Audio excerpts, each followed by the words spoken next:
the short answer to that is yes. Are we doing it? The short answer to that is yes. The Global Research Business Network had its Asian launch in Seoul about 2 weeks ago, and they looked at our Business of Evidence report, which we launched earlier, about a month ago, and they said, great, but why are you even asking the question? Should data analytics be there? One of the reasons for adopting this Business of Evidence and Evidence Matters sort of line for MRS is actually to start the move away from this is about a methodology, this isn't about a methodology, this is about delivering the insight and analysis that clients need to take good decisions. So yeah, the sooner people stop asking me the question, because I'm always assuming data analytics are in, not out. And I think we'd be a very sad organisation if we decided to self-limit by saying we're going to pick and choose the ones we like to have in the club and not have the ones that are outside the club.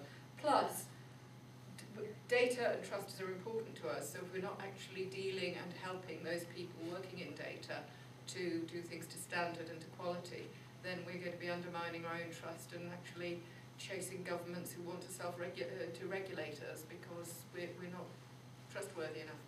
So I do think there's a self-interest in that as well. There's been quite a few commentators of late, and I'm thinking of David Smith recently, and also Lenny Murphy, who of the Green Book, and they talk about the need for us as researchers to broaden our skills, to talk about us being maybe synthesizers or insight leaders or something like that. Charles, what's your view? Is that your expectation?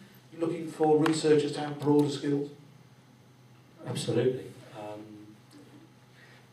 If you're responsible for an insight function and responsible for generating and communicating and managing insight within a client, research is just one tool in the box.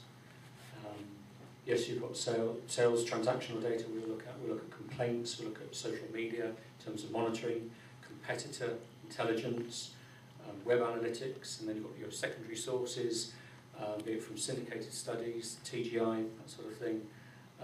So research through surveys is just one tool that one would use. And so if the client is already well down that route, I mean, I know Jane has been pushing that agenda for the last 12 months, and that's fantastic. The MRS are doing it. You know, we support Evidence Matters because evidence comes from all sorts of places, not just a survey. Okay, Pete, I'd like to just ask you that question. The question is that should we broaden our range of skills beyond research to include management skills? Is that something that we should be seeking to do? Yes, I think so. I mean, going back to what Jane said, I totally applaud the fact that we are far too myopic as an industry. We look in our own little silo and think, well, I'm a qualitative researcher, that's me. And the reality of life is that people we're dealing with have got a much broader set of needs, aspirations, and what their deliverables are. We need to embrace it. Even as qualitative researchers, we need to look outside the box and look at what the inputs are to the decision-making process. A long time ago, we were talking about knowledge management, which is all part and parcel of the sort of Evidence Matters thing. I think the important thing is that, get off the fence, researchers, realise that there's a bigger world out there, and actually embrace the fact that we have to engage with other disciplines which we may be frightened of because we don't know enough about them. But importantly, as long as we've got our professional bodies sort of creating that web by which we can actually sort of understand, then I can only make the decisions which we, and the recommendations that we make as agencies, much more relevant to our clients. Emma, what do you think about all this navel gazing that we get up to as an industry? Well, from an outside perspective, I think I would agree that data analysts, I've always assumed were part of the club rather than outside of the club. I also like this idea of getting people out of their silos. So when we work with clients to tell effective stories with their data, we're often always just pointed at the client services people because they're the people who make the presentations. And we always, always, always want to talk to the data analysts and the people doing the work right at the start. because we want to get their perspective, because they'll have a different perspective to the client services people. And most often than not, they will be extraordinarily frustrated about the way that their outputs are represented to the various audiences. So anything that gets people at the start of the process involved in the end result, I think is a massively positive move. If you only understand the small part of your chain, then you are never going to be delivering value. That would be my view. Think of it as a holistic package. And however resistant some of these people are, we will always insist on seeing the people crunching the numbers and talking to them, because they're the people who will have a fascinating view of how it should be presented or what should be coming out of it. Leslie, the question was whether we should broaden our range of management skills, and whether we should review what market research means, what we mean by the industry. What's your view on that? I'll frame my answer by looking from client side.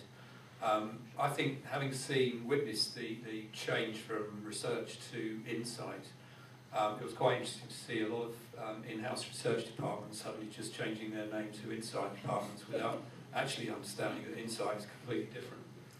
And I think quite a lot of them had to have been probably restructured. They've had to seek new skills to ensure that the holistic, and your point is absolutely right, the storytelling, the multifaceted, the multi-sourcing can happen and happen well.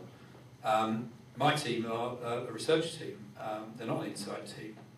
My organisation doesn't actually understand the word insight. I have arguments all the time with the FSA about insight. They get evidence, but they see it more as intelligence.